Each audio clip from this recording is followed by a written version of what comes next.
Fala pessoal, professor Marques Cruz com vocês aqui em mais um vídeo no canal Marques Edu. Hoje vamos à resolução de questões da Lei 8.112 da banca FCC Fundação Carlos Chagas. Hoje trazemos aqui uma convidada especialíssima que vai nos ajudar nessa resolução, a Maria. Então, se você está assistindo esse vídeo, deixa um oi para ela, tá bom? E uma coisa que ela gosta sempre de dizer é: não se esqueça de se inscrever no canal do papai, tá bom? Então vamos à primeiríssima questão. De acordo com o que dispõe a Lei 8.112 de 1990, o servidor que fizer jus aos adicionais de insalubridade e de periculosidade deverá optar por um deles.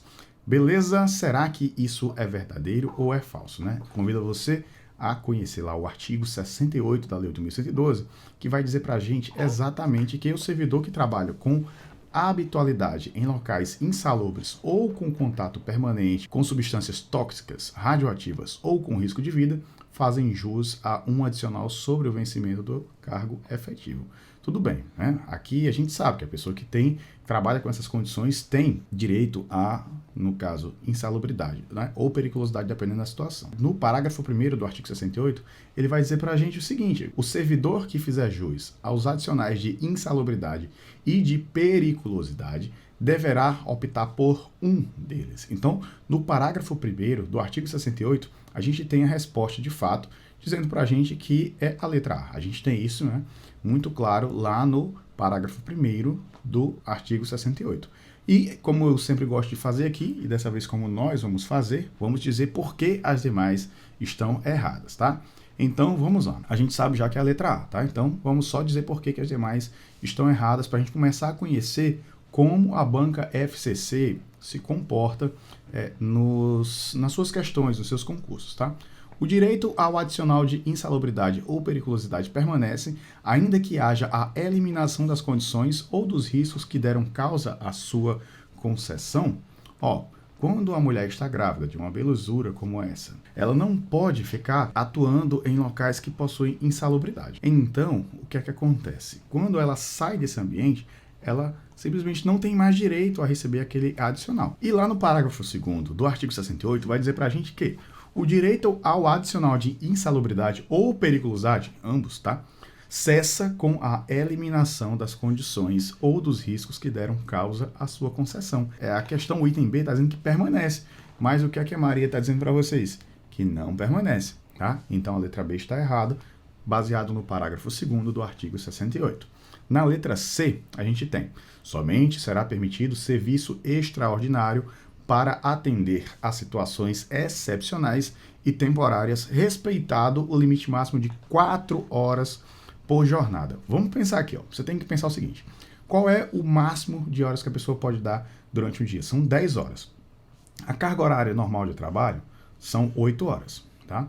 Então, a gente deve entender que se o normal é 8, o máximo é 10, então a gente tem aí um limite máximo de 2 horas por jornada, e você vai ter o embasamento para isso lá no artigo 74. Vai dizer assim: somente será permitido serviço extraordinário para atender a situações excepcionais e temporárias, respeitando o limite máximo de 2 horas por jornada, tá? Então são 2 horas e não 4, aqui ele colocou o dobro. A gratificação por encargo de curso ou concurso se incorpora ao vencimento ou salário do servidor para todos os efeitos e deverá ser utilizada como base de cálculo para todas as outras vantagens, inclusive para fins de cálculo dos proventos da aposentadoria e pensões. Por mais que você não tivesse lido, você deve pensar que isso não faz sentido, tá?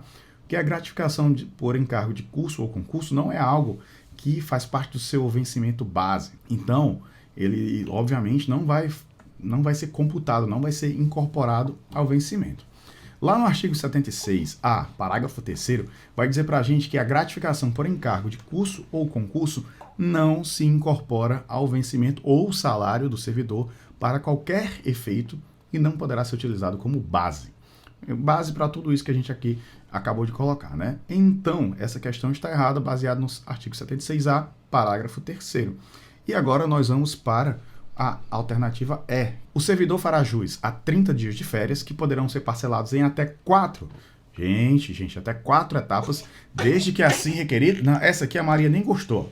4 etapas, desde que assim requeridas pelo servidor e no interesse da administração pública, Não, né? A gente sabe que o servidor faz jus a 30 dias de férias, mas pode ser parcelado em até 3 etapas, tá? Então o servidor realmente tem que requerer e tem que ser no interesse da administração, mas são 3 etapas e não 4, beleza? Então encerramos essa questão 1.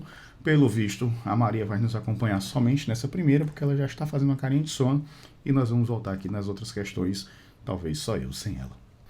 Voltando a gravar agora a segunda questão, quase 2 horas depois, porque minha companheira de vídeo aqui, né, teve que me abandonar, infelizmente. Ela teve que comer um pouquinho, naná, e aí foram 2 horas voltando aqui para o vídeo com vocês. Vamos lá, vamos ler mais uma questão aqui, a questão de número 2. De acordo com o que dispõe a Lei 8.112, acerca das licenças, estamos falando de licença. Existe uma grande confusão acerca de licenças e afastamentos, então já convido você a assistir o nosso vídeo aqui do canal que trata justamente desses 2 temas, tá? Licenças e afastamentos. De acordo com o que dispõe a Lei número 8.112, acerca das licenças, poderá ser concedida licença com remuneração ao servidor para acompanhar filho ou enteado que foi deslocado para outro ponto do território nacional, para o exterior ou para o exercício de mandato eletivo dos poderes executivo e legislativo. Recomendo sempre que as resoluções elas sejam antecedidas de uma pausa sua no vídeo, ou dá um print aí, analisa a questão e depois acompanha o vídeo. Quando eu for ler as questões, eu já quero resolver, na sequência digo qual é o certo e depois qual é o errado. Então, poderá ser concedida licença com remuneração, então a licença com remuneração, ao servidor para acompanhar filho ou enteado que foi deslocado para outro ponto do território nacional? Vamos lá, pessoal. Primeiramente, não existe nenhum tipo de licença para acompanhar filho ou enteado que foi deslocado para outro ponto do território nacional, para o exterior, para o exercício de mandato eletivo dos poderes executivo e legislativo. O que existe, na verdade, que trata lá no artigo 84, é uma licença que é concedida ao servidor para acompanhar cônjuge ou companheiro. Nada de filho ou enteado, tá? Então é para cônjuge ou companheiro, que trata lá no artigo 84. Então foi justamente uma brincadeira aqui que foi feita, né? Porque os pais não podem acompanhar os filhos, não tem esse direito, mas cônjuge ou companheiro, sim. Letra B. Ao servidor convocado para o serviço militar, será concedida licença. Tudo bem, até aqui. Concluído o serviço militar, o servidor terá até 60 dias remunerados para reassumir o exercício do cargo. Vamos lá. Primeiramente, não são 60, são 30. E, em segundo lugar, a licença é não remunerada. Tá? Então, lá no artigo 85, no parágrafo único, ele vai trazer para a gente o seguinte: concluído o serviço militar, o servidor terá até 30 dias sem remuneração para reassumir o exercício do cargo. Então, não são 60 dias e não é remunerado. Então, a letra B também não é. A critério do servidor, e desde que ocupante de cargo efetivo, poderão ser concedidas licenças para o trato de assuntos particulares pelo prazo de até 4 anos, vamos lá, consecutivos sem remuneração. Licença para o trato de assuntos particulares é 3 anos prazo, certo? Então é prazo de até 3 anos consecutivos sem remuneração a critério do servidor e da administração, tá? Então não é só do servidor. Esse tópico que eu acabei de falar cai muito. Não só a FCC, mas esse tópico é um dos tópicos queridinhos, tá? Então costuma cair em todas as bancas. Então, primeiramente, não é critério do servidor, é da administração e do servidor. O servidor solicita, a administração autoriza ou não. Então poderá ser concedida licença para o trato de assuntos particulares, beleza? Pelo prazo de até 4, não 3 anos consecutivos sem remuneração, beleza, sem remuneração também. A licença concedida dentro de 180 dias do término de outra da mesma espécie será considerada como prorrogação. Na verdade, não são 180 dias, e sim 60 dias, como preconiza o artigo 82. Então, o artigo 82 vai dizer para a gente exatamente a licença concedida dentro do prazo de 60 dias do término de outra da mesma espécie será considerada como prorrogação. Então, qualquer licença que você pede e ainda não superou os 60 dias, ela não vai ser considerada uma nova licença, e sim uma prorrogação da mesma licença, independente da motivação dela, se for uma licença da mesma espécie. E vamos para a letra E. É vedado o exercício de atividade remunerada durante o período de licença ou da licença por motivo de doença em pessoa da família. Com certeza, tá? Lá no artigo 81, parágrafo 3º, o que é que ele vai dizer pra gente? Exatamente o que está colocado aqui. E você deve pensar o seguinte, essa licença, ela é remunerada.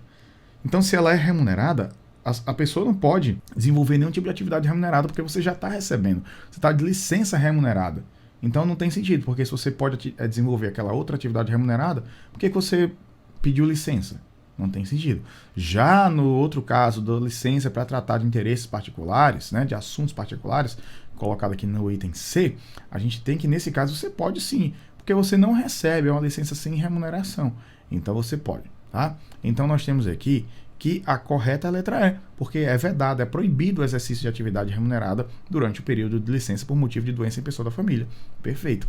Letra E. Ficou até bom sendo a letra E, porque a gente conseguiu comentar todas antes de dizer qual é a correta, né?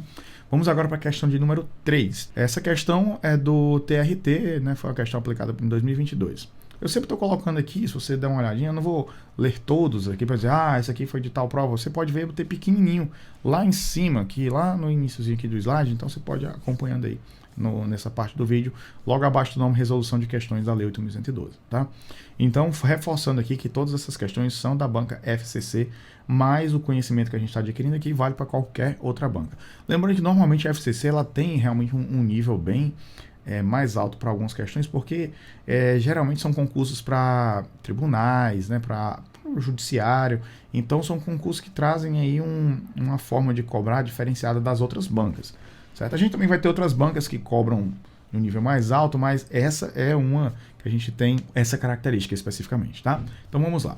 Lourenço, servidor público, foi acusado pela prática de crimes de prevaricação e de concussão. Então, numa prova de Instituto Federal, de Universidade Federal, raramente, quase que é zero a possibilidade de a gente receber alguma questão com esses termos, prevaricação, concussão, porque não são termos muito comuns da Lei 8.112. Então, se for um concurso para a área da educação que trata da Lei 8.112, prevaricação e concussão não são termos que são comuns para quem é dessa área. Agora, esses termos são muito comuns para a área do direito. Então, o pessoal aí da área do judiciário, analista judiciário, tem que conhecer a Constituição, tem que conhecer o Código de Processo Civil, tem que conhecer outras leis muito importantes. E esse tipo de conhecimento desses termos aqui, que eu deixei destacado, na questão original não está, faz parte da interpretação básica, tá?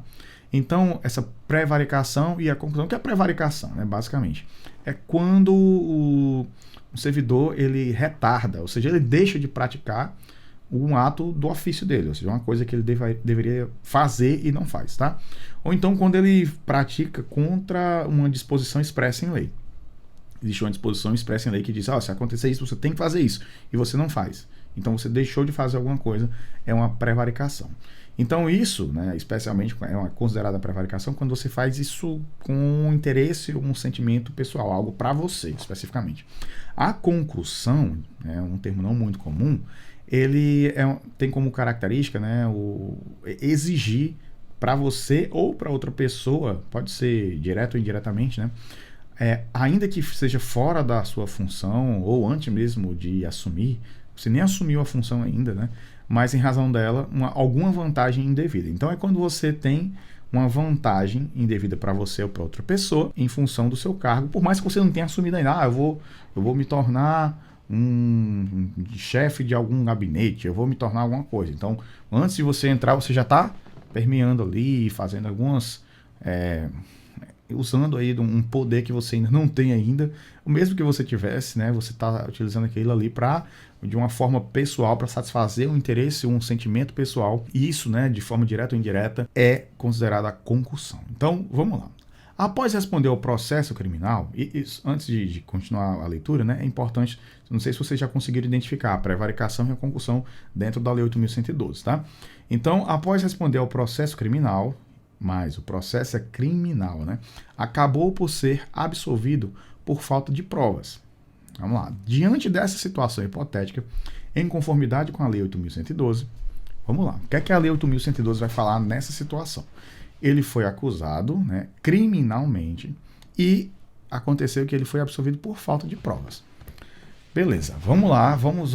O que é que a Lei 8.112 fala sobre isso, né? Primeiramente, né, no artigo 117 vai dizer pra gente quais são as vedações, as proibições, antes de entrar aqui nas alternativas, tá? Vai dizer pra gente quais são as proibições.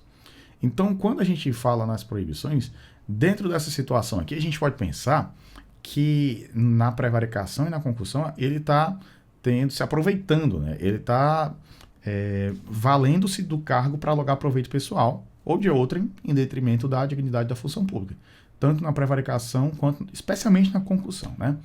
E a gente também tem que, aqui vai diante da prevaricação, né, que lá no artigo 116 ele fala para a gente, né, que são deveres do servidor, no inciso 12, representar contra a ilegalidade, omissão ou abuso de poder. E se você deixar de cumprir alguns dos deveres, você está ferindo a própria Lei 8.112. Então, a prevaricação e a concussão, apesar de não estarem expressamente escritas na Lei 8.112, são crimes, né, que você pode responder criminalmente por isso, e a gente também pode enquadrar dentro da Lei 8.112.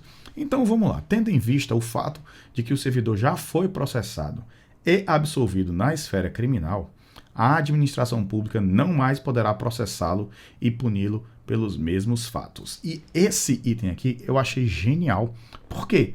Porque, assim, de primeira você já marcaria. Só que tem um ponto, né, muito, mas muito importante quando a gente está falando sobre esse aspecto aqui, tá? Para que exista o afastamento da responsabilidade administrativa do servidor, a absolvição criminal ela precisa ser bem específica e precisa ser uma absolvição que negue a existência do fato ou negue a autoria do fato. Não é só ser absolvido por falta de provas. Essa absolvição ela tem que estar juntamente com uma negação da autoria, uma negação da existência do fato. Vamos lá, na letra B. Ainda que tenha sido absolvido na esfera criminal por falta de provas, a administração pública poderá vir a punir o servidor. Olha aí, eu acabei de falar sobre isso, né? Então a gente sabe que sim. Por quê? Porque falta de provas não significa que negou a existência do fato e nem que negou a autoria do fato. Só não existem as provas. Então é diferente. Então, nesse caso, ainda que tenha sido absolvido na esfera criminal por falta de provas, a administração pública poderá vir a punir o servidor. Perfeito. Então, aqui é a resposta correta. Diante do princípio da supremacia do interesse público, a administração pública deverá sempre desconsiderar as decisões judiciais, sejam elas condenatórias ou absolutórias, nos casos de apuração de crime por parte dos servidores públicos e aplicar a decisão que melhor lhe convier no âmbito da administração. Lá no artigo 125 da Lei 8.112 vai dizer pra gente que as sanções civis, penais e administrativas poderão cumular-se, sendo independentes entre si. Então, totalmente errado esse item aqui, tá? Então a gente pode descartá-lo com a mais plena tranquilidade. Letra D. As decisões da Justiça que punam ou absolvam o servidor pela prática de qualquer crime sempre vinculam o poder público. Então, no artigo 125, que eu acabei de mencionar, as sanções civis, penais e administrativas poderão cumular-se. E aqui ele fala sempre. Então a gente tem que tomar cuidado com esses tópicos, esses termos, né? Esses sempre, esses que generalizam demais. Não é sempre vinculam o poder público, tá? Então podem cumular-se, mas eles são sendo independentes entre si. Então não é sempre. Letra E. Por se tratar de crimes funcionais, atendendo-se ao princípio da separação dos poderes, Lourenço jamais poderia ter sido processado judicialmente, cabendo apenas à administração pública a apuração dos fatos imputados ao servidor. Acabei de falar aqui também esse tópico, né? Que as sanções civis, penais e administrativas poderão cumular-se, sendo independentes entre si. Beleza? Vamos para a próxima agora, questão 4. A Lei 8.112 estabelece que, ao entrar em exercício, a aptidão, a capacidade do servidor nomeado para o cargo de provimento efetivo serão objeto de avaliação para o desempenho do cargo. Essa avaliação é definida como essa questão, uma questão muito boa, né? É uma questão facílima, tá? Diante das que a gente viu antes aqui, essa aqui é mamão com açúcar. Então ele está perguntando para a gente o que é essa avaliação. Como é que chama essa avaliação? Avaliação de exercício de cargo probatório, avaliação de interstício probatório, tempo probatório, estágio probatório, teste probatório. Para quem conhece, né, minimamente a Lei 8.112, vai saber lá no artigo 20, que vai dizer para a gente que ao entrar em exercício, o servidor nomeado para o cargo de provimento efetivo ficará sujeito ao estágio probatório. Então, o nome é estágio probatório, letra D. Vamos para frente. Questão de número 5. Nos termos da Lei 8.112, de 1990, dentre outros, são exemplos de situações das quais decorrem vacância dos cargos públicos os casos de... Olha aí, a gente tem alguns casos que geram vacância, outros casos que geram provimento, e existem situações que geram os dois, né? Então, tem situação que você sai de um cargo e vai para outro, a gente tem vacância e provimento, tá? Então, vamos lá. Ele quer saber desses aqui, dos quais decorrem vacância do cargo público. Exoneração gera vacância? Sim. Aproveitamento? Não.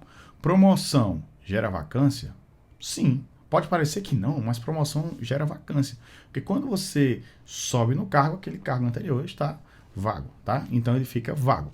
E a readaptação? Na readaptação também. Então promoção e readaptação são simultaneamente formas de provimento e de vacância. Lá no artigo 33 vai dizer pra gente que a vacância do cargo público decorrerá de...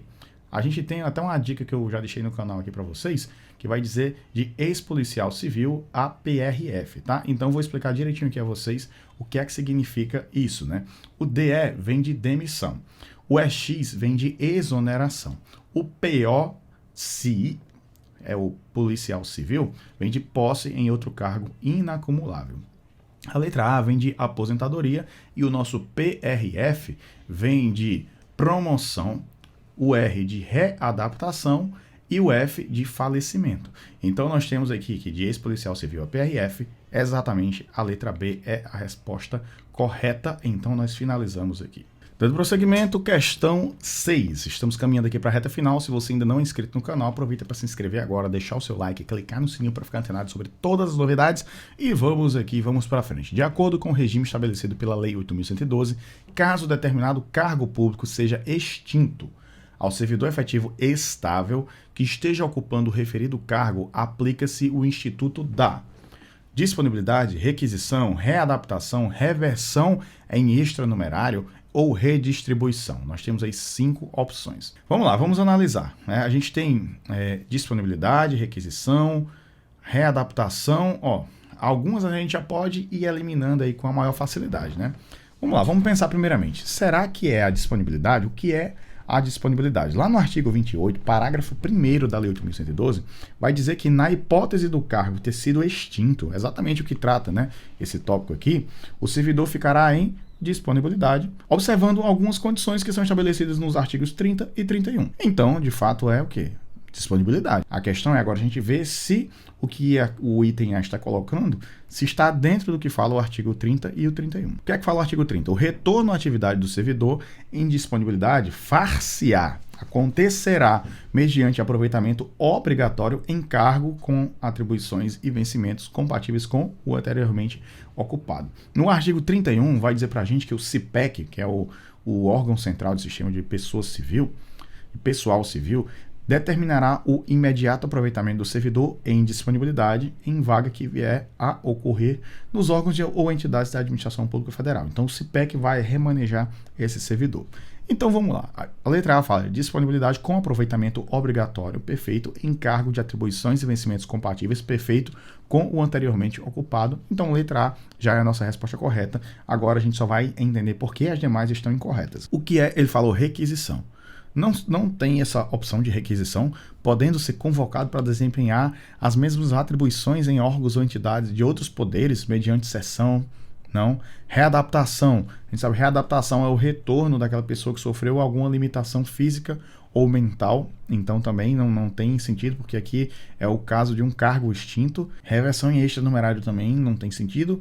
Redistribuição também não tem sentido. Redistribuição é quando a pessoa tem um deslocamento de cargo, então também não tem sentido aqui. Ficando o servidor autorizado a desempenhar as atribuições do cargo de origem em outra lotação, sem acréscimo da remuneração original. Então esse item aqui também não faz sentido. Então a resposta basicamente está no artigo 28, e no artigo 28 são mencionados o 30 e o 31, mas a gente poderia entender aqui no artigo 28, que já daria a nossa resposta, porque é o único que trata de disponibilidade, que é exatamente o que trata essa questão. Então também é uma questão que eu poderia dizer que é simples, tá? Não é uma questão de alta complexidade. E agora a última questão que eu trago aqui para vocês, tá? A exoneração, que é uma hipótese de vacância, que acarreta a destituição do servidor de cargo, emprego ou função, tem como característica tratar-se de medida aplicável. Vamos lá. a gente está falando aqui de exoneração. Muita gente, inclusive muitos servidores, inclusive amigos, colegas que eu converso assim, ao longo de muitos anos, confundem a exoneração pensando que ela é sempre uma penalidade, tá? Então, nem sempre a exoneração é uma penalidade, porque eu posso pedir para ser exonerado de algum cargo, né? Então, eu fui designado para uma função e eu pedi a exoneração daquela função, tá? Então, nem sempre ela vai acontecer por no sentido, sim, de existir uma penalidade, uma punição. Então, ele está dizendo que a exoneração, que é uma hipótese de vacância, perfeito, acarreta a destituição do servidor de cargo, emprego ou função, tem como característica tratar-se de medida aplicável apenas ex officio pela autoridade imediata superior ao agente público. Ou seja, eu não posso pedir exoneração, eu só posso ser exonerado? Falso, né? Então, a gente tem que o servidor, que a exoneração pode acontecer a pedido ou ofício. Então, eu posso pedir, ou então pode acontecer o ex officio e vem de cima para baixo e vai exonerar, tá? Então, a letra A não é. Com efeito de desligamento do agente dos quadros do funcionalismo após constatação de sua incapacidade por laudo médico. Então, também não é essa situação. Então, se eu tenho um cargo efetivo e eu ocupo uma função, então, quando eu sou desligado desse cargo, eu continuo sendo um funcionário, um servidor público ou até mesmo um funcionário público. Eu só não ocupo mais aquele cargo. Então, eu tenho um cargo ali efetivo, e eu fui ocupar um cargo em comissão. Quando eu estou ocupando aquele cargo em comissão, se eu pedir para ser exonerado dele, ou se eu for exonerado via ofício, eu volto para o meu cargo original. Não é com efeito de desligamento do agente dos quadros do funcionalismo, não necessariamente. C. Quando o servidor toma posse, mas não entra em exercício no prazo estabelecido. Perfeito, tá? Lá no artigo 15 da Lei 8.112, lá no início dela ainda, vai dizer para a gente que o exercício é o efetivo desempenho das atribuições do cargo ou da função de confiança. Beleza? Então, você entrar em exercício é você ter esse pleno desempenho das atribuições. Ele dá para a gente um prazo para a gente poder entrar em exercício quando a gente toma posse. Então, a gente é nomeado no concurso, depois nós tomamos posse, depois a gente é o quê? Nós somos colocados em exercício, tá? E esse prazo para entrar em exercício do servidor empossado em cargo público é de 15 dias e é contado a partir da data da posse, conforme lá no artigo 15, parágrafo 1º. Então, se o servidor tomou posse e não entrou em exercício, o que é que vai acontecer com ele? Ele vai ser exonerado, tá? Então, no parágrafo 2º do artigo 15 vai dizer: o servidor será exonerado do cargo ou será tornado sem efeito o ato de sua designação para a função de confiança. Se fosse um caso, né, de função de confiança, ele não seria exonerado e sim seria tornado sem efeito a designação para a função de confiança, porque a gente tem uma designação. Então, se você não entra em exercício nesses prazos previstos, né, acabei de mencionar no artigo 15, você é exonerado ou a sua designação para a função de confiança é tornada sem efeito, tá? Então, a gente tem que a letra C, de fato, é a letra correta. E seguindo aqui, quando o servidor comete ato ilícito, independente de aplicação de penalidade, ele já é exonerado? Não.